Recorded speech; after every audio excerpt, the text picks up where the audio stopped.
Evangelho de Lucas, capítulo de número 19. É uma das histórias que eu mais escutei quando criança na vida. A história do Zaqueu. A historinha do Zaqueu, na escola bíblica dominical que eu cresci, na igreja. O formato dos cultos era diferente como hoje. Nós tínhamos a escola dominical domingo pela manhã. Né? E domingo à noite o culto. E as crianças não saíam assim agora, ficavam com os pais. E antes de ir à igreja, minha mãe já dava o sermão.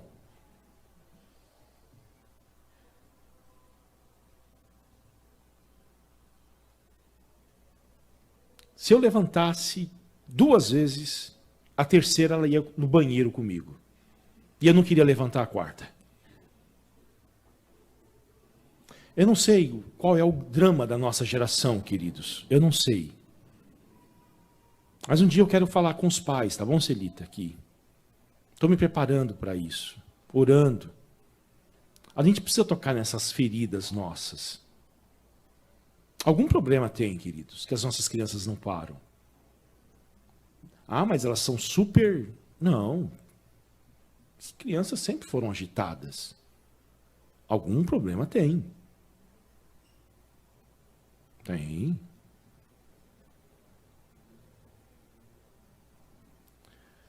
Os pais antigamente não falavam 3 vezes com os filhos. Hoje a gente conta, se ia lá em casa, contar até 10. E alguém lá na porta, ai, a mamãe está contando até 10. Vamos esperar? Não pode. Eles precisam saber que há uma autoridade.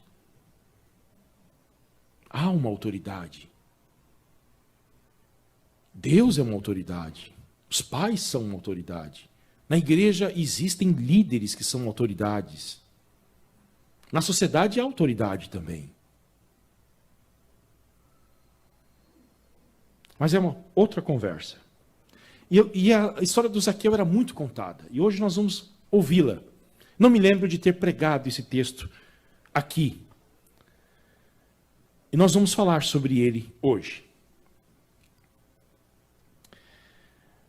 Lucas 19. Entrando em Jericó, Jesus atravessava a cidade.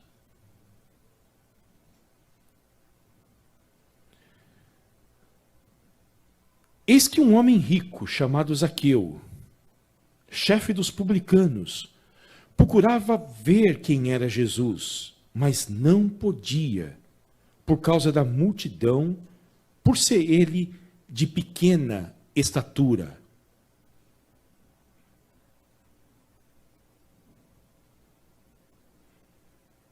Então, correndo adiante, subiu num sicômoro, a fim de ver Jesus, porque ele havia de passar por ali. Quando Jesus chegou àquele lugar, olhando para cima, disse: Zaqueu, desça depressa, porque hoje preciso ficar na sua casa. Zaqueu desceu depressa e o recebeu com alegria. Todos os que viram isto murmuravam, dizendo que Jesus tinha se hospedado com um homem pecador. Zaqueu, por sua vez, se levantou e disse ao Senhor: Senhor, vou dar metade dos meus bens aos pobres. E, se roubei alguma coisa de alguém, vou restituir 4 vezes mais. Então Jesus lhe disse: hoje houve salvação nesta casa, pois também este é filho de Abraão. Porque o Filho do Homem veio buscar e salvar o perdido. Porque o Filho do Homem, Jesus, veio buscar e salvar o perdido. Senhor, nós nos aproximamos de Ti nesta manhã, Queremos descanso para a nossa alma. Queremos salvação. Queremos cura. Queremos alegria. Tudo isso o Senhor tem para nos dar de graça. Queremos, ó Deus, que o Senhor nos dê isto. Queremos que as tuas bênçãos venham até nós. Queremos que a nossa casa tenha esta alegria. Fale conosco nesta manhã. Precisamos de ti. E oramos em nome de Jesus. Amém. Queridos, Jericó era uma cidade extraordinária. E Jesus passa por ela, no seu caminho para Jerusalém. Alguns dias depois, Jesus estará na cruz. É os últimos dias, últimas semanas de vida de Jesus. E na subida da Galileia para Jerusalém, ele passa por Jericó. Uma cidade que foi amaldiçoada por Deus, depois reconstruída e se tornou uma cidade muito importante de então. Um centro comercial. E nesta cidade Jesus cura um cego chamado Bartimeu, que vocês conhecem bem a história dele, e transforma radicalmente a vida deste homem improvável chamado Zaqueu. Ninguém em Jericó acreditava que Zaqueu pudesse se tornar um cristão. Ninguém.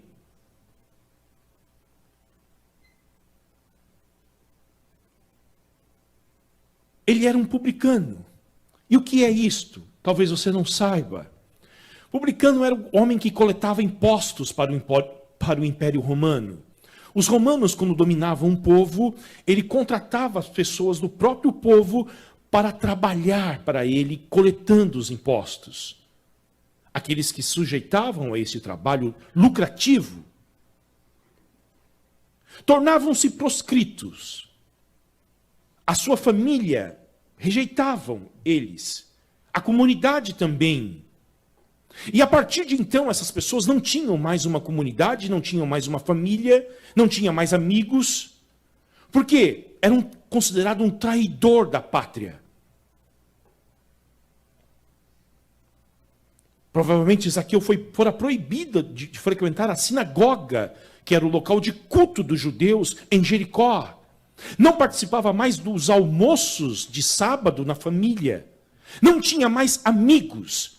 Mas era um homem profundamente rico. Extremamente rico. Chefe dos publicanos em Jericó.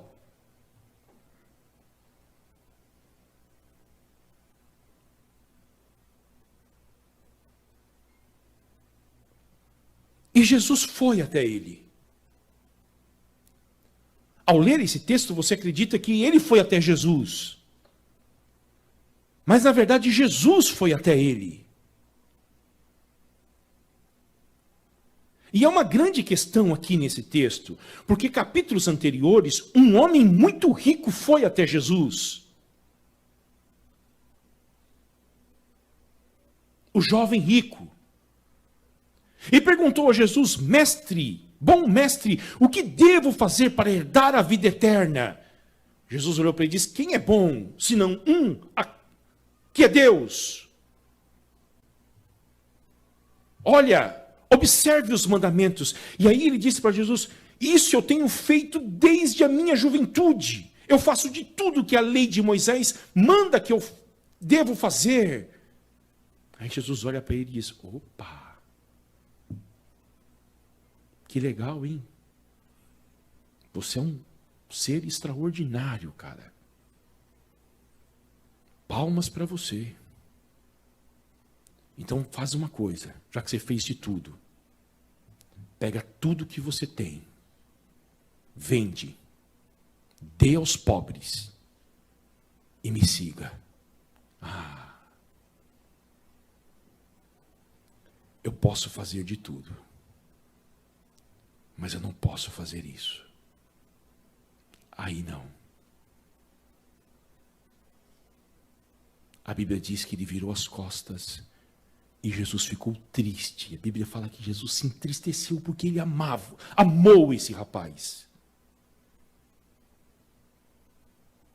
E os discípulos ficaram perplexos.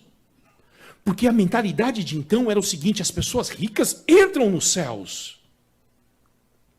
E perguntaram para Jesus: quem é que vai ser salvo? Jesus disse: o que para os homens é impossível, é possível para Deus. E aqui está o exemplo de um homem rico, que foi salvo, porque Jesus foi atrás dele para salvá-lo. Porque o céu não é nem para pobre nem para rico, o céu é para pecadores, que se arrependem dos seus pecados e colocam a sua confiança em Jesus Cristo. Não importa se eles são milionários ou se são miseráveis. Importam se eles confiam em Jesus e deixam de confiar em si mesmos e até mesmo nas suas riquezas.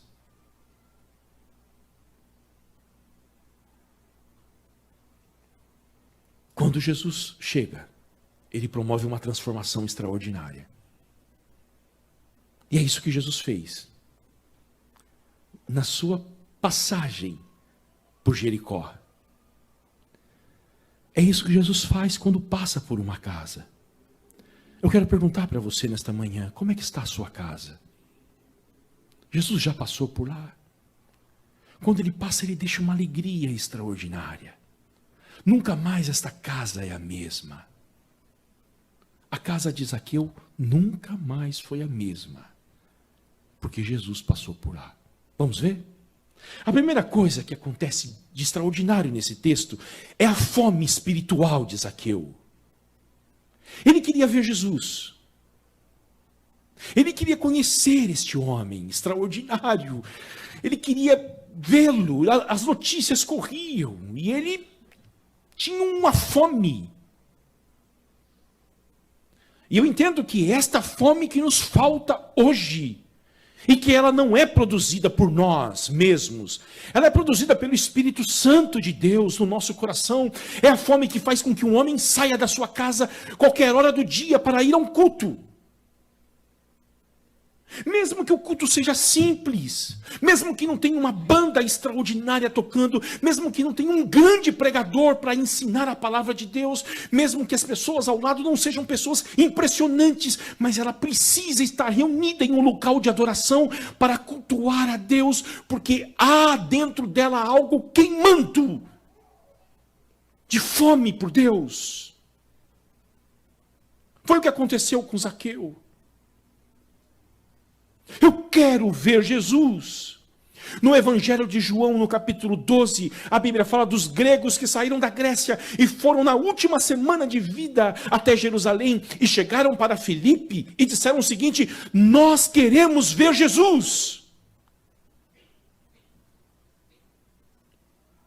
E é esta a oração da igreja por um avivamento espiritual genuíno. Um avivamento espiritual genuíno não é aquele que nós queremos temos sede de bênçãos de Deus, mas é aquele em que nós temos sede de Jesus. Mesmo que Ele não dê nada para a gente, mas a presença dEle é o bastante. Porque a presença dEle é o suficiente para nós. Se Ele estiver perto de nós, nós temos tudo. Mas se Ele estiver longe de nós, mesmo que nós tenhamos tudo, não temos nada. Nós queremos ver Jesus. Zaqueu queria ver Jesus. E ele tinha obstáculos. Muitos obstáculos. Era de baixa estatura. Meu professor, no seminário, dizia que Jesus também era de baixa estatura, porque ele se escondia no meio da multidão e ninguém conseguia vê-lo acima de ninguém. Baseado nesse texto. Era a suposição dele. Nós cantamos aqui que Jesus não tinha nenhuma aparência e formosura. É o que o profeta Isaías fala sobre ele. Se ele estivesse aqui, ninguém iria distingui-lo pela sua beleza, pelo seu porte físico. As pessoas acreditam que Jesus era um loiro dos olhos azuis. Não é uma pessoa que eu estou vendo aqui, cabeludo, assim, loiro. Mas não, esse é o Jesus dinamarquês, assim. Mas Jesus é palestino, irmãos. Narigudo, assim, queimado do sol. Jesus está mais para paquistanês do que para loiro. Está mais para indiano do que para paquistanês e árabe do que para um sueco renascentista. Homem de dores, o profeta Isaías disse, que sabe o que é padecer, carpinteiro das mãos rachadas, queimado do sol. De acordo com o Salmo 22, quando ele morreu na cruz, os seus ossos estavam visível, magro dos jejuns, das caminhadas. O Cordeiro de Deus, aquele que fez o mundo e sustenta o universo com a palavra do seu poder, veio até aqui e não fez nada demais para chamar a atenção. E este mundo que é tão fascinado pela imagem, hoje não iria ficar fascinado com Jesus Cristo. Iria matá-lo e crucificá-lo. Nós queremos ver Jesus. O Zaqueu queria ver Jesus. Subiu em uma árvore. Agora você precisa ser transportado para aquela cultura para entender isto. Porque a nossa cultura é completamente diferente. Nós somos brasileiros, vivemos nesse período da história. Lá, Oriente Médio, há 2000 anos atrás, é uma cultura de honra. Um homem rico, mesmo que seja um proscrito da sociedade, não corre. Não corre. Por nada. E não sobe em árvores também. Isso é coisa de menino. Vocês não imaginam eu subir em árvore hoje, né? Se eu subir, eu posso não descer. E aí vai ser uma cena daquelas, né? Imagina o Tiago subindo numa árvore. Oremos. A gente ama você, tá, Tiago? E subir vai ser uma bênção. Subir pode subir. Né, Tom? Ninguém sobe. Mas eu quero que vocês fiquem com essa imagem. Quando Deus coloca fome no coração de um homem, esse homem é capaz de fazer qualquer coisa para saciar esta fome espiritual. Esta sede de ver a Deus. Essa sede de orar. Esta sede de conhecer a palavra. Essa sede de conhecer a Jesus. Em segundo lugar, o texto nos mostra a graça escandalosa de Jesus Cristo. Graça escandalosa. Porque ele subiu na árvore, mas ele não ia ficar nessa árvore por muito tempo. E um sicômoro, ele tem folhas grandes, é uma árvore grande. Sobretudo naquela região de Jericó.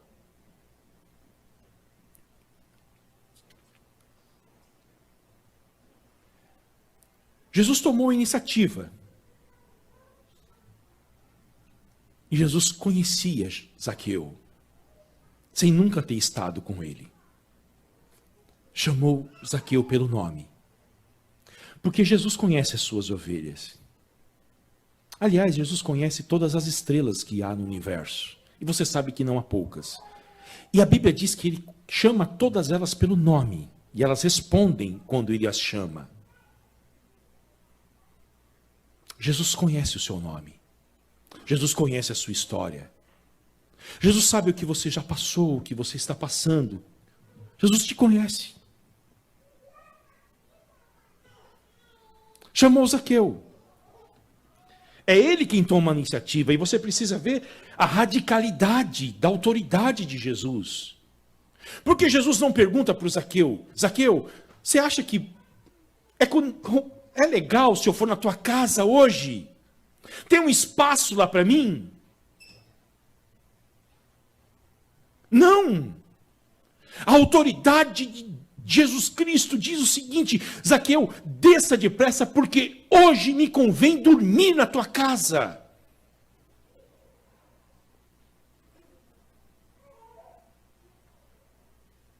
E Jesus não ia sozinho, você sabe disso. Pelo menos 12 homens com ele.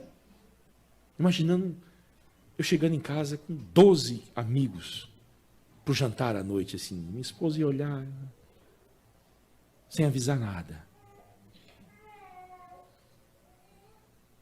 E quais foram as reações do Zaqueu? Ele desceu depressa. Ele desceu depressa da árvore. E essa é a nossa reação. Não há espaço nenhum em nós para adiar as decisões que nós precisamos tomar enquanto nós estamos ouvindo a palavra de Deus. Certamente Deus já deve ter dito alguma coisa com você agora. E você não pode adiar, você não pode postergar aquilo que Deus já colocou no seu coração para fazer agora. Não adie, depressa. Ao sair daqui, faça.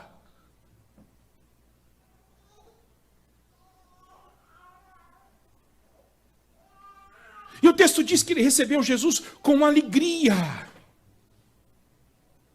Ele não teve tempo de arrumar a casa. Ele não teve tempo de fazer uma faxina. Ele não teve tempo de tirar as estátuas gregas que certamente tinha lá, os ídolos.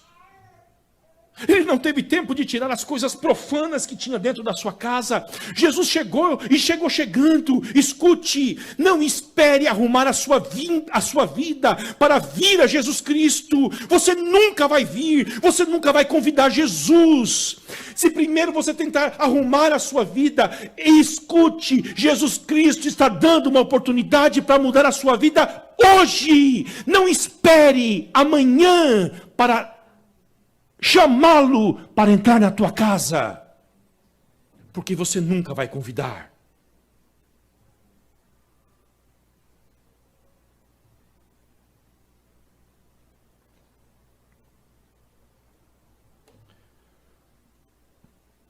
Eu vou dormir na tua casa,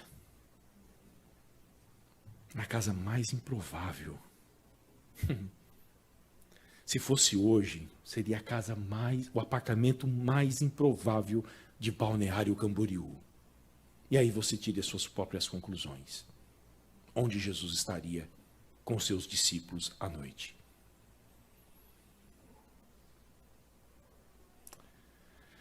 Na casa do reverendo tal, de Balneário Camboriú. Não sei. Acho que não.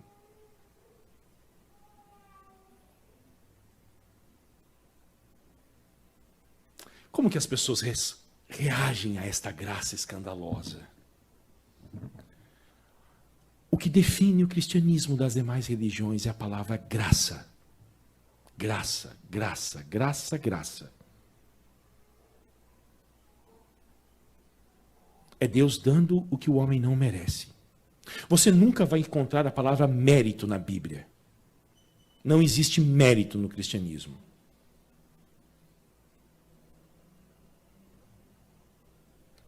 A graça é um escândalo. Choca as pessoas. Porque nós fomos criados, e o Martinho Lutero que dizia isso, a religião natural do ser humano é mérito. Eu vou fazer para merecer. Eu vou fazer tudo certinho, e aí Deus vai ter que me abençoar. Eu vou na igreja, vou fazer minhas orações, vou dar a grana lá, vou chegar cedo no horário, vou fazer isso, fazer aquilo, e Deus vai ficar em dívida comigo. Se ele não der, aí o bicho pega. Por isso que as pessoas não suportam o sofrimento. Os cristãos, quando a casa cai, quando eles ficam desempregados, quando tem um diagnóstico, eles entram em parafuso. Por quê? Porque essa lógica não bate. Eu fiz tudo certinho, Deus, e o Senhor não fez a sua parte.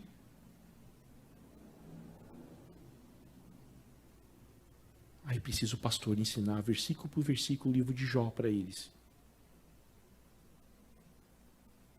Porque não é assim.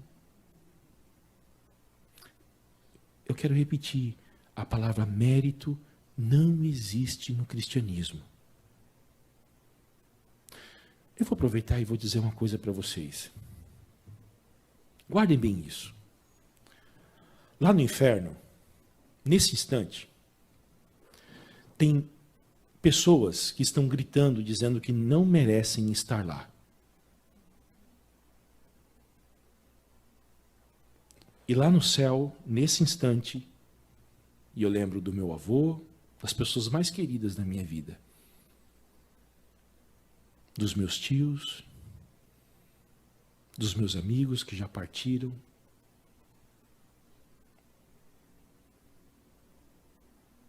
Estão as pessoas que acreditam que não merecem estar lá também, que merecem estar no inferno.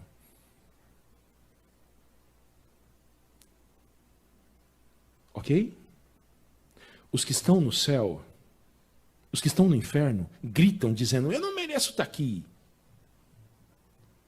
E os que estão no céu também estão gritando, Jesus Cristo, eu não merecia estar aqui. Eu estou aqui por causa da tua graça. Eu estou aqui por causa da tua misericórdia. Eu estou aqui por causa do teu amor. Eu estou aqui porque o Senhor um dia morreu na cruz por mim. Isto é o cristianismo.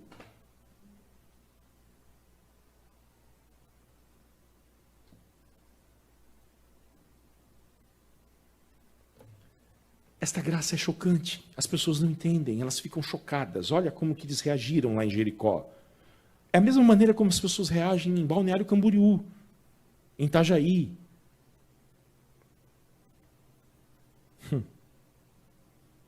Todos os que viram isto murmuravam. Murmúrio. Nunca ninguém fez isso aqui, né? Sabe aquela conversinha assim, baixinha? Ele não é um profeta, ele não é de Deus, porque se ele fosse, ele não fazia isso. Vai dar salvação para um cara como o Zaqueu? Não. A partir de hoje eu não quero mais saber dele.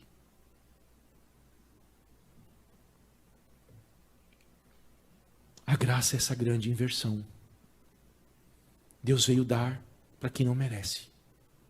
Por isso nós estamos aqui. Por isso nós estamos aqui. Nós não merecíamos. Nós não merecíamos nada. O alegre coração de Deus é ser atraído por pessoas que não merecem. E as pessoas que são tocadas por esta graça, elas são transformadas. E é essa graça que transforma o ser humano. Não é a lei, não é a obrigação. Olha como que o Zaqueu reagiu a tudo isto. Ele está na casa dele, um banquete. Eu imagino as melhores comidas, a alegria. O texto fala, ele recebeu Jesus com alegria. Uma alegria como nunca antes havia nesta casa.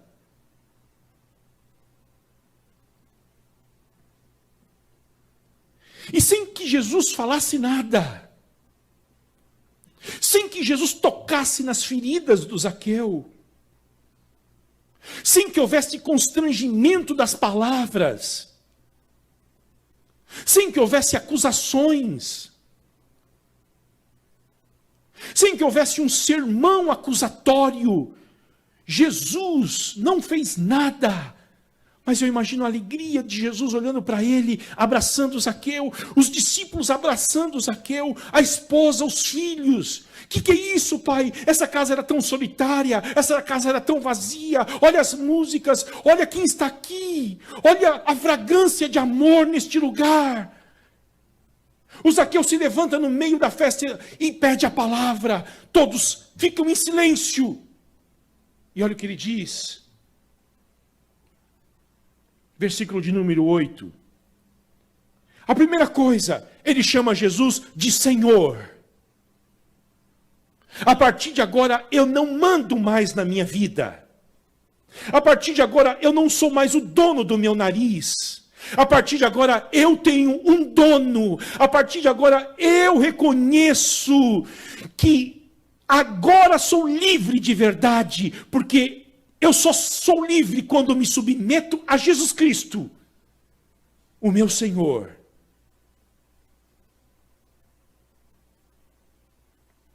vou dar a metade dos meus bens. Uau! Piedade. A lei de Moisés dizia que para um judeu, ele deveria reservar 1/5 da sua renda para dar aos pobres. Ele está dizendo que ele vai dar a metade.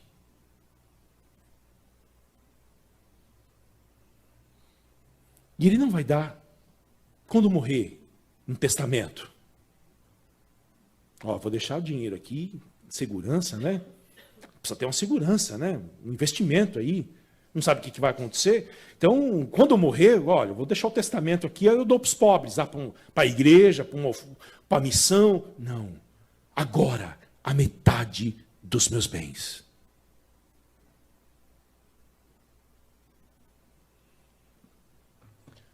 Porque a graça, queridos, a graça constrange a gente nisto. Porque Jesus se deu por nós. Eu sou reticente a falar de dinheiro na igreja por causa disso. Se é lei, você vai dar por constrangimento. Ah, nós precisamos reformar a igreja aqui. Ah, então vamos dar lá. Porque aí se acaba a reforma. É a graça que motiva a dar. Jesus já deu tanto por mim. E aonde a graça chega, o bolso abre. Se o bolso não abre, é porque não tem graça. Não tem compreensão do amor de Deus.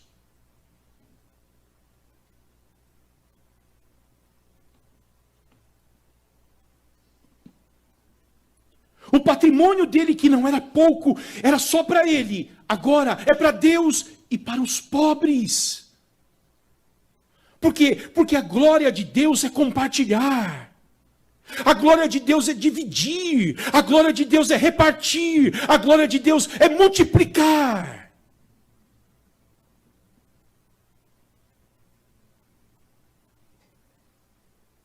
Por quê? Porque ele encontrou a pérola de grande valor, que é Jesus Cristo. Então ele pode cortar muitas coisas na sua vida, que é supérfluo. Não preciso mais disso, porque eu encontrei a alegria da minha vida. Eu encontrei Jesus, a alegria dos homens, e eu estou satisfeito. Eu estou satisfeito. A imagem que a Bíblia fala de homens que encontraram-se com Jesus é de satisfação.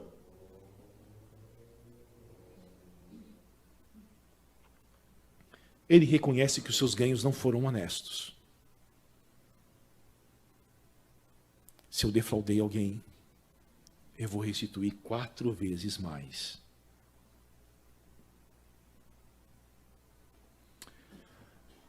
Há uns anos atrás, eu me lembrei de uma pessoa que eu feri, machuquei. Eu estava aqui na igreja, orando. Me lembrei de um evento quando eu tinha 20 anos de idade. Faz 3 anos que isso aconteceu.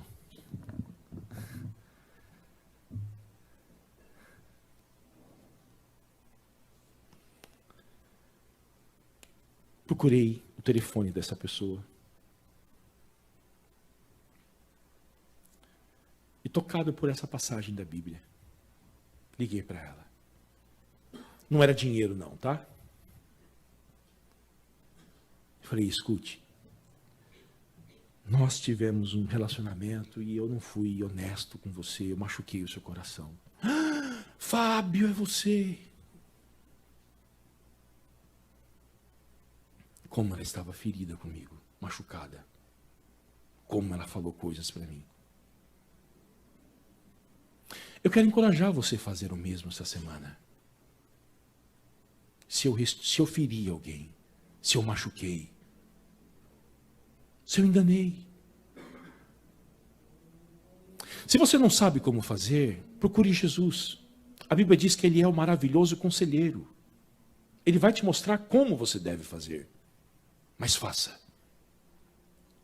Porque a evidência do Evangelho, essa transformação. Faça isso. Porque quando o evangelho entra, ele transforma. E por último, a palavra de conforto. Hoje, houve salvação nesta casa. Salvação. Não é só na casa, na vida do Zaqueu. Daqui a pouco nós iremos batizar uma criança aqui. Daqui a pouco. Pelo barulho, acho que ela deve estar dormindo. Vai acordar com o barulho das águas. Que é pouca, por sinal. Os presbiterianos sabiam que ia acabar a água no mundo e economizaram na água. A salvação não é individual no cristianismo. É casa, família. Toda a família foi impactada do Zaqueu. A salvação chegou nesta casa.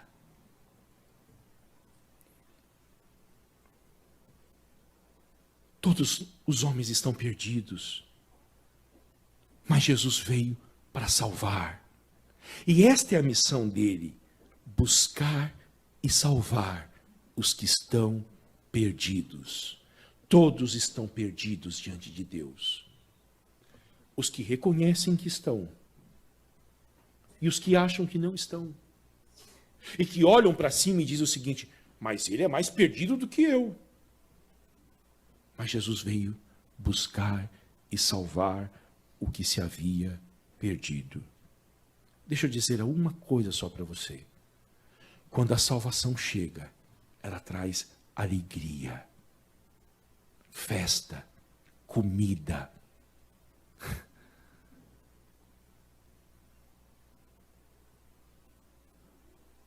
Isso já chegou na sua casa?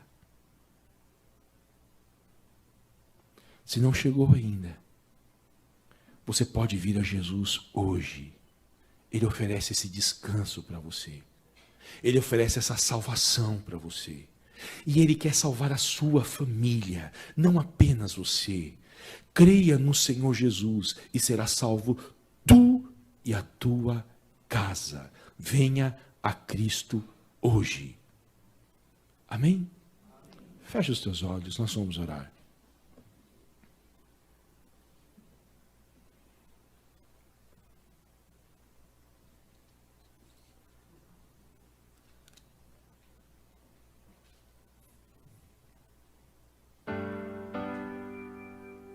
Pai, em nome de Jesus, nos humilhamos diante do Senhor, rogando que a Tua palavra faça uma grande obra no nosso coração. Rogamos, Senhor, que o Teu Espírito nos fale com poder. Rogamos, Senhor, que a gente pratique, coloque em prática, e que a gente não venha, Senhor, só ouvir, mas sejamos praticantes. Que haja alegria, Senhor, no nosso coração em cumprir os Teus mandamentos. Desafia-nos, quebranta-nos e dá-nos o desejo de vermos Jesus Cristo e este crucificado, ressuscitado, glorioso. Isso nos basta, Senhor. Nós pedimos isto para a Tua glória e louvor